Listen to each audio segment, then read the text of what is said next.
Russia Christmas సందర్భంగా కూడా తన దాడిని ఆపలేదు. వాస్తవంగా ఉక్రెయిన్ క్రిస్టియన్సే, రష్యా క్రిస్టియన్సే, రెండు చోట్ల కూడా క్రిస్టియన్స్ కాబట్టి క్రిస్మస్ సందర్భంలో ఆపుతారంటే ఆపలేదు.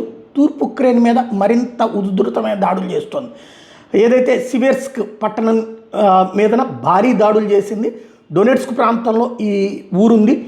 ఉక్రెయిన్కి సంబంధించినటువంటి మిగిలిన చివరి రెండు బలమైన స్థావరాలకు వెళ్ళే మార్గంలో ఇది ఉంది. ఇక్కడ టోటల్గా చివరికి రష్యా దెబ్బకి ఉక్రెయిన్ సైన్యం వెనక్కి తగ్గింది. ఇప్పటికే ఆ పట్టణం రష్యా వాళ్ళ ఆధీనంలోకి వచ్చింది, కానీ మేము ఇవ్వలేదు అంటూ ఉక్రెయిన్ చెప్తోంది.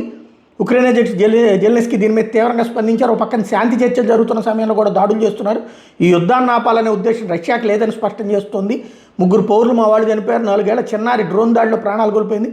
అనేక ప్రాంతాల్లో విద్యుత్ సరఫరా నిలిచిపోయింది. తీవ్రమైన చలిలో వేలాది కుటుంబాలు అంధకారంలో ఉన్నాయి అని చెప్పుకొచ్చింది. బట్ రష్యా సైన్యం మాత్రం లాంగ్ రేంజ్ డ్రోన్లు, హైపర్సోనిక్ మిస్సైళ్లు వాడి సైనిక ఎనర్జీ లక్ష్యాల మీద భారీ దాడి చేసినట్టు ప్రకటించింది. మరోవైపు ఉక్రెయిన్ ప్రభుత్వం మాత్రం పశ్చిమ ఉక్రెయిన్లోని విద్యుత్ కేంద్రాలకు భారీ నష్టం జరిగింది. ఎమర్జెన్సీ పవర్ కట్స్ వచ్చినాయి. ఒడెస్సా, క్యూ ఇలాంటి ప్రాంతాల్లో మరణాలు సంభవించినాయి అని చెప్పుకొస్తుంది.